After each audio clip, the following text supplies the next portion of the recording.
सहनाववतु सहनौ भुनक्तु सह वीर्यं करवावहै तेजस्विनावधीतमस्तु मा विद्विषावहै। ओम शांति शांति शांति। वेदो अखिलो धर्ममूलम, वेद सब सत्य विद्याओं का पुस्तक है। वेद का पढ़ना, पढ़ाना, सुनना, सुनाना तथा आचरण में लाना हम सभी श्रेष्ठ जनों का, आर्यों का, और जो भी सात्विक शक्तियां हैं, सात्विक आत्माएं हैं, उन सबका यह परम कर्तव्य है। महर्षि देव दयानंद जी ने जो उद्घोष किया और पूरे संसार में पुनः वेदों के ज्ञान की जो प्रतिष्ठा की है, और इस अद्भुत जो ज्ञान है, जो लौकिक पारलौकिक सुखों का साधन भूत है, इस ज्ञान का पान करके हम ज्ञान का अपने जीवन में आधान करके अत्यंत सुख और शांति का अनुभव कर सकते हैं। इसलिए हम किसी भी अवस्था में हो, किसी भी देश काल में हो, किसी भी हाल में हो, हम उसको कभी भूले नहीं। वह तो हमारा अपना है। सनो बंधुर जनिता सविधाता, वो हमारा बंधु है, जनिता है, वो विधाता है। इसलिए उसके भक्ति के साथ हमको जो शक्ति मिलती है, उसकी भक्ति में जो शक्ति है, और शक्ति पाकर के हम मुक्ति को प्राप्त करते हैं। यही एक उपाय है कि हम अपने दुर्गुणों से, दुर्व्यसनों से, बुराइयों से बच पाएं। जो प्रार्थना करते हैं, भजन करते हैं, कीर्तन करते हैं, उनका मन शांत रहता है और चंचलता से मुक्त होते हैं। यद्यपि जो चांचल्य प्रवृत्ति है, जो अज्ञानता से युक्त प्रवृत्ति है, उसमें तो हम कभी भी पूर्ण रूप से उन्नति को नहीं प्राप्त कर पाते हैं। परंतु जब हम प्रभु के साथ उनको अपना बंधु सखा मान लेते हैं, अंग संग उनके रहते हैं, अपने को अकेला कभी नहीं समझते हैं, तो फिर हम वास्तव में बहुत ही आनंद के साथ जीवन व्यतीत कर पाते हैं। तो हम पिछली कक्षा में पढ़ रहे थे, ऋग्वेद के चतुर्थ मंडल के 15वें सूक्त का 7वां मंत्र बड़ा अद्भुत मंत्र है। यह विशेषकर युवाओं, युवतियों के लिए, कुमार और कुमारियों के लिए अत्यंत लाभकारी है। तो यहाँ पर कहा, ओम बोधजन्मा हरिभ्याम कुमारः साह देव्यः अच्छा नभूत उदरम। वेद मंत्र का भाव हमने बताया था थोड़ा सा आपको, कि यहाँ पर जो वेद मंत्र में आया है कुमारः, तो कुमार शब्द का अर्थ है कु, जो बुराइयों को मारने वाला है। कुमार, कु अर्थात जो अनिष्ट है, जो अभद्र है, जो बुराई है, जो दुर्गुण है, उसको मारने वाला, समाप्त करने वाला कुमार कहलाता है। और यह साह दिव्य है, दिव्य गुणों के साथ होने वालों में उत्तम। यह कुमारः साह दिव्यः, कुमार साह दिव्य यत, जब माँ मुझे प्रभु को हरिभ्याम अपने इंद्रियाश्वों के द्वारा बोधत जानता है, इंद्रियों को विषयों से व्यावृत करके यह कुमार प्रभु को देखने का प्रयत्न करता है, तो कश्चित धीरा प्रत्यग आत्मानम ऐक्षत आवृत चक्षुर अमृतत्वमिच्छन। तो उस समय अच्छा होता है, अपने अभिमुख उस कुमार से पुकारा गया मैं न उत अरम, बाहर नहीं जाता, प्रभु साहदेव्य बने। इस प्रकार से इस कुमार के हृदय में निवास करते हैं। हम कुमार बने, सच्चे कुमार बने, कुमारी बने। जो युवा युवतियां हैं, जो भाई बहन हैं, उनको अच्छा सच्चा जीवन जीने के लिए, सच्चाई अच्छाई के साथ जीवन जीने के लिए कुमार शब्द जोड़ लेना सरल है, लेकिन उसको जीवन में उतारना ये अत्यंत कठिन भी है, लेकिन अत्यंत व्यवहारिक भी है। पहले नाम लोग रखते थे, जो भी उसमें आजकल जो लगाते हैं अलग अलग टाइटल लगा देते हैं, लेकिन पहले जो नाम रखे जाते थे उनका गुणकर्म स्वभाव जैसा होता था वैसा नाम होता था। नामकरण कर दिया तो जिस व्यक्ति को अपनी संतानों को जैसा बनाना होता था वैसा उनका नामकरण करते थे, फिर वैसी उनको शिक्षा देते थे, ऐसे संस्कारों से युक्त करते थे। तो नामकरण संस्कार होता है, तो नाम भी ऐसा हो जो अपने जीवन को और इस जगत को भी कल्याण से युक्त करने वाला हो। नाम बोले नाम बड़े दर्शन छोटे, ऐसा नहीं होना चाहिए। नाम तो लोक व्यवहार के लिए होता, संज्ञा व्यवहारार्थम भवति। संज्ञा जो है व्यवहार के लिए होती है, लेकिन यदि संज्ञा ठीक नहीं है, व्यक्ति का नाम ठीक नहीं है, तो फिर नाम बदनाम भी होता है। यदि उसका गुणकर्म स्वभाव ठीक नहीं है तो नाम तो भी कोई भी कुछ रख देता है किसी का, और व्यक्ति बहुत अच्छा होता है। कभी कभी हम उल्टा भी देखते हैं, नाम बहुत अच्छा है और कार्य बिल्कुल उल्टा ही करता, नाम से विपरीत ही करता है व्यक्ति। तो यहाँ हम कुमार शब्द पर चर्चा कर रहे हैं कि हमको सच्चा कुमार और कुमारी बनने का प्रयत्न करना चाहिए, अर्थात बुराइयों को दूर करने का सदा प्रयत्न करना चाहिए। सदा हमारा यही प्रयास हो, यही हमारा ध्येय हो, इसी में हम उत्साह से कार्य करने वाले हों कि किसी भी बुराई को हमको अपने स्वभाव में नहीं उतारना। बुराइयों को कभी जीवन में अपनाना नहीं चाहिए, ये मीठा जहर होता है, इसे खाना नहीं चाहिए। तो बुराइयों से हम दूर रहें, परों पे ही मनस्पापा। मन में यदि बुराई आ जाए, कुविचार आ जाए, तो फिर मन को भी समझाने का प्रयत्न करें कि परों पे ही मनस्पापा, मेरे मन के पापों आप मेरे से दूर हो जाओ, मेरे पास आपका कोई काम नहीं है। तन्मे मनः शिव संकल्प मस्तु, मेरा मन शिव संकल्प से, कल्याणकारी विचारों से, कल्याणकारी संकल्पों से युक्त हो, तो हम सच्चे कुमार और कुमारी बने। इस प्रकार से अपने अभिमुख उस कुमार से पुकारा गया मैं। बुराइयों को मारने वाले कुमार साहदेव्य बने, दिव्य गुणों के साथ अपने जीवन को बनाने वाले हो, और आवृत चक्षु होकर के प्रभु को देखने का प्रयत्न करें, प्रभु को अपने अभिमुख पुकारने वाले हों, प्रभु प्राप्ति की प्रबल कामना वाले हों। ऐसा होने पर अवश्य हमारे हृदयों में प्रभु का निवास होगा। जब संसार में जिसकी जैसी भावना होगी उसको वैसा ही प्राप्त होगा। जाकी रही भावना जैसी, प्रभु मूरत तिन देखी तैसी।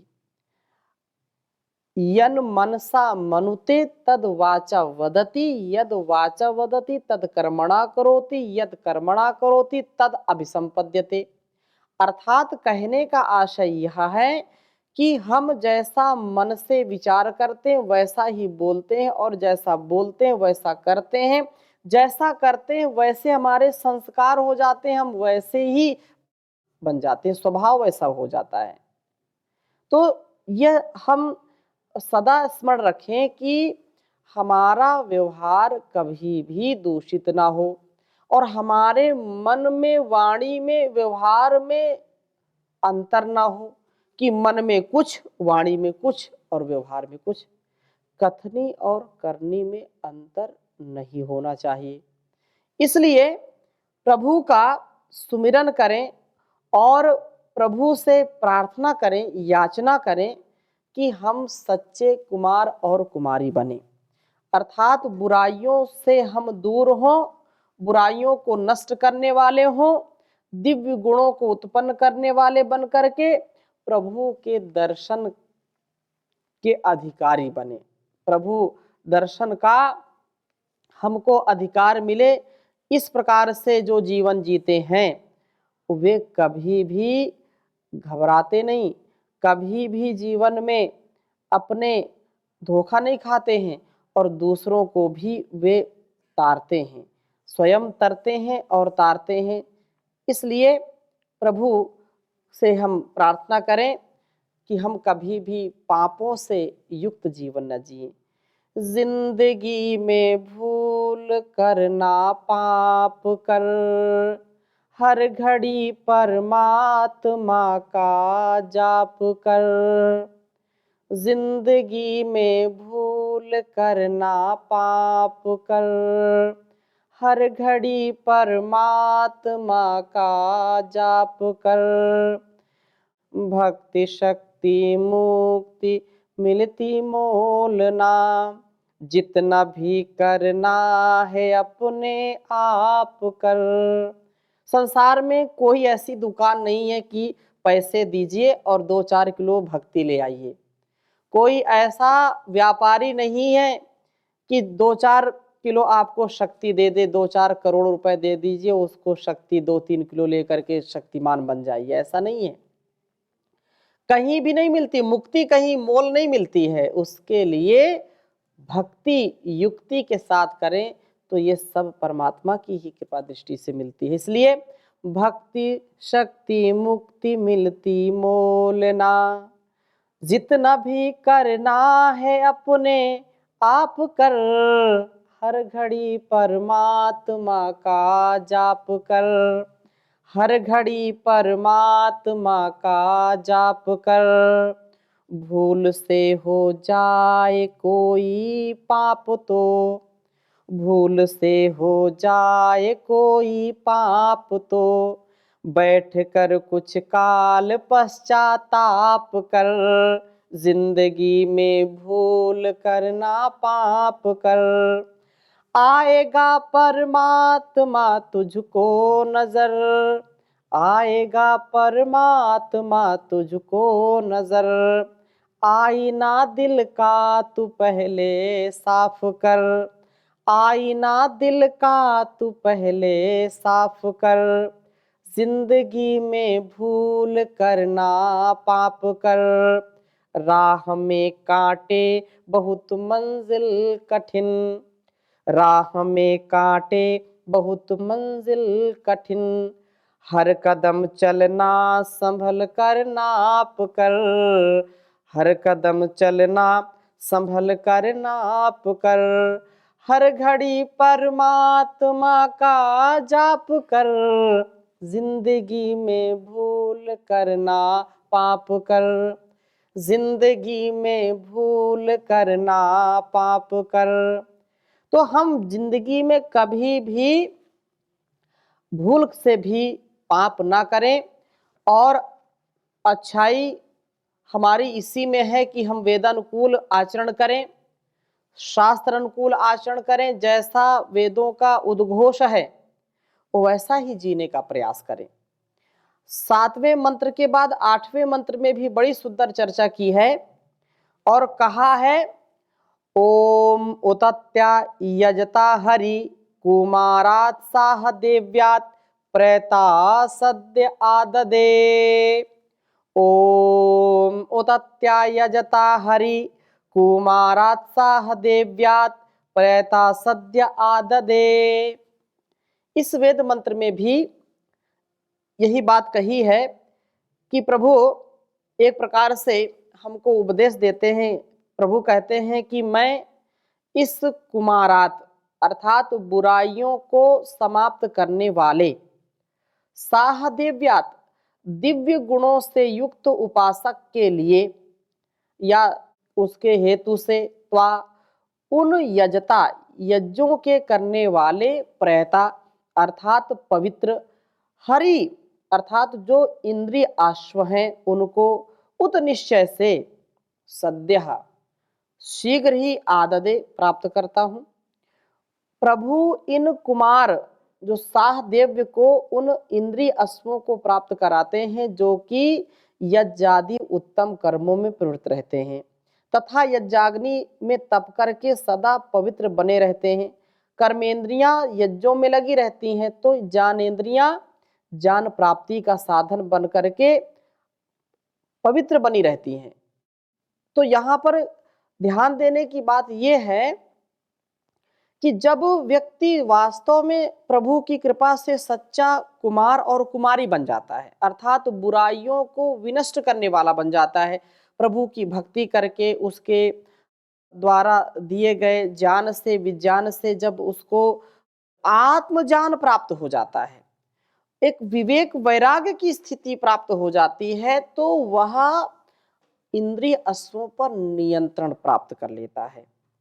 जब तक इंद्रिय अश्व हमारे नियंत्रित नहीं होंगे तब तक हम अच्छे कामों में प्रवृत्त नहीं होंगे, क्योंकि हमारी इंद्रियां जैसे दृष्टि है देखने की, अब देख रहे हैं, आंखों में यदि हमारे दर्शन में यदि विचार हमारा शुद्ध नहीं है तो इंद्रियां हमारी चाहे चक्षु हो, चाहे श्रोत्र हो, चाहे जो है घ्राण हो, चाहे रसन शक्ति हो, चाहे त्वचा स्पर्श करने की शक्ति हो, इनसे हमारी आसक्ति जुड़ जाती है, हम वासना से युक्त हो जाते हैं और रूप रस गंध शब्द स्पर्श आदि जो विषय हैं इंद्रियों के उनके ही चक्र में पड़ जाते हैं, फंस जाते हैं उनमें, उनसे निकलना बड़ा मुश्किल होता है। अब किसी व्यक्ति को आप देखिए कि यदि उसको स्वस्थ है तो भी कोई बात नहीं, तो भी आसक्ति नहीं रखनी चाहिए।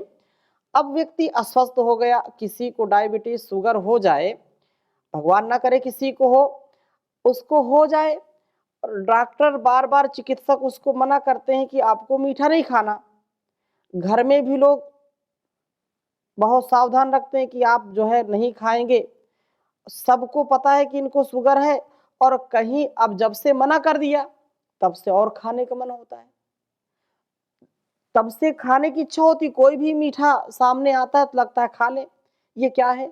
ये रसना की वासना है, उससे व्यक्ति बंध जाता है, वशीभूत हो जाता है और वह यदि विवेक पूर्वक संयम पूर्वक मर्यादा पूर्वक जीवन नहीं जिएगा तो निसंदेह उसका काल बहुत जल्दी उसको ले जाता है, कार्य नहीं हो पाता। जो संसार में हम जिस लिए आए हैं वह कार्य हमको अधूरा छोड़ करके जाना पड़ता है।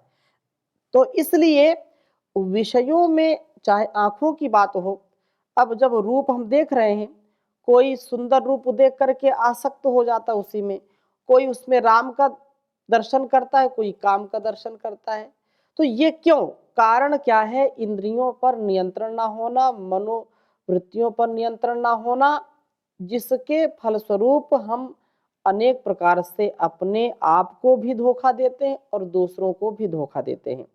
इसलिए हम प्रयास ये करें कि हम कभी भी इन बुराइयों में फंसे नहीं, हमारी ज्ञानेंद्रियां सदा शुद्धता से काम करने वाली हों और कर्मेंद्रियां भी हमारी सदा स्वस्थ रहें, ऐसा हम अपने जीवन को बना पाएं तो अत्यंत लाभ होगा इस जीवन का। और प्रभु हमें वे इंद्रियां प्राप्त कराते हैं जो कि यज्ञादि कर्मों में ज्ञान प्राप्ति में लगी रहती हैं।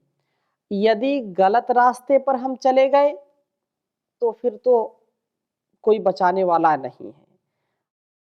आंखें हैं देखने के लिए, कान है सुनने के लिए, अब इनको देखने में क्या देखना है यह भी विवेक पूर्वक होना चाहिए कि हम अश्लील चित्र न देखें, अश्लील दृश्य न देखें, ऐसे चित्रों को, ऐसे व्यक्तियों को, ऐसे स्थानों को इन आँखों से ना देखें जो हमारे लिए कल्याणकारी नहीं है।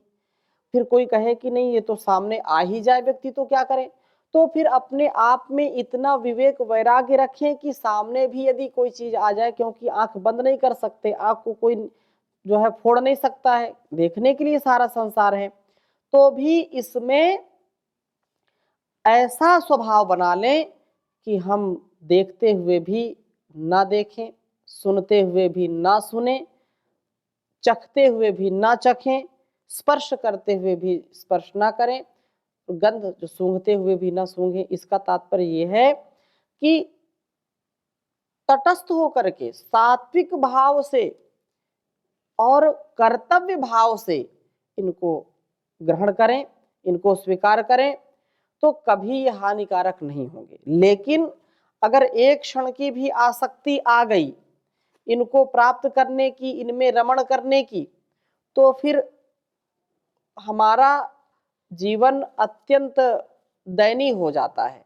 अतः ये जो वेदवाणी है कि हम इनसे बचें। किनसे बचें?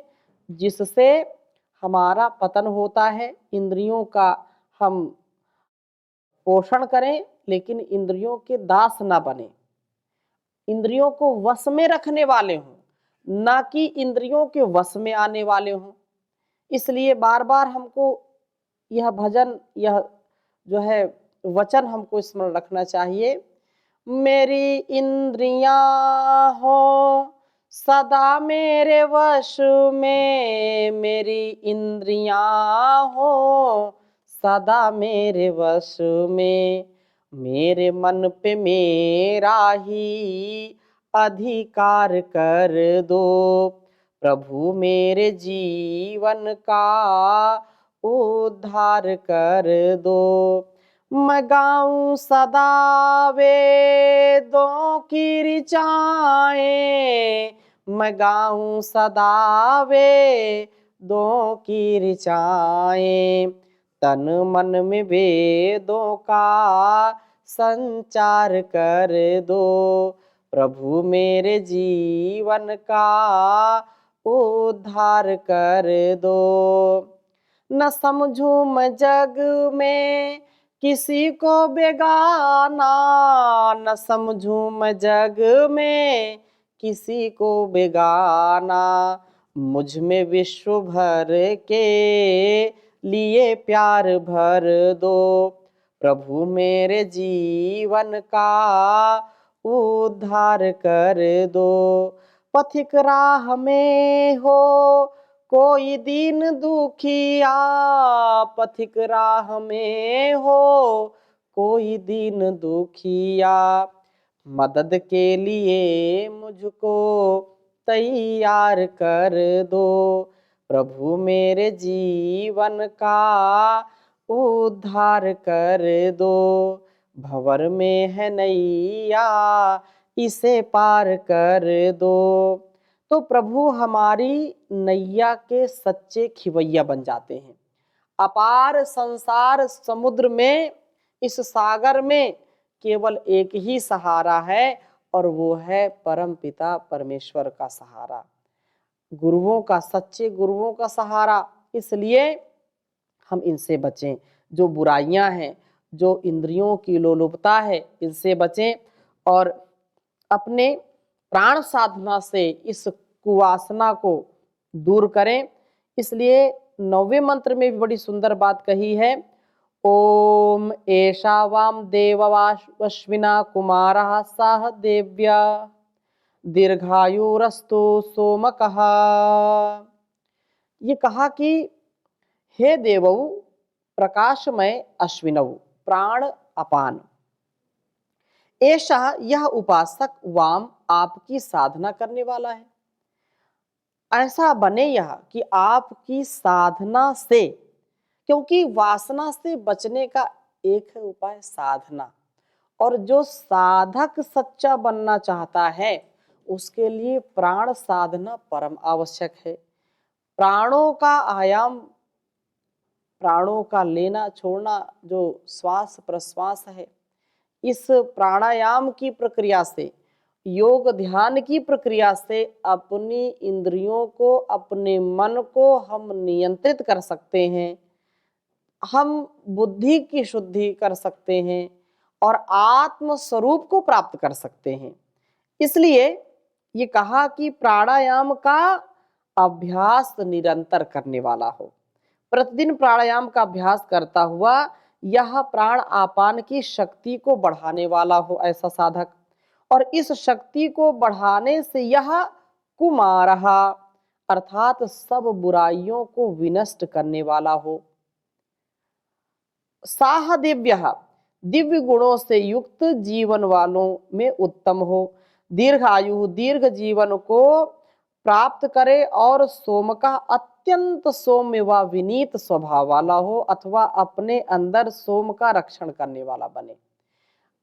हमेशा इस बात को हमको स्मरण रखना चाहिए कि प्राण साधना करने वाला अर्थात यम नियम आसन प्राणायाम प्रत्याहार धारणा ध्यान समाधि, ये जो 8 अंग हैं, इन 8 अंगों का जो अपने जीवन में आधान करता है, पालन करता है।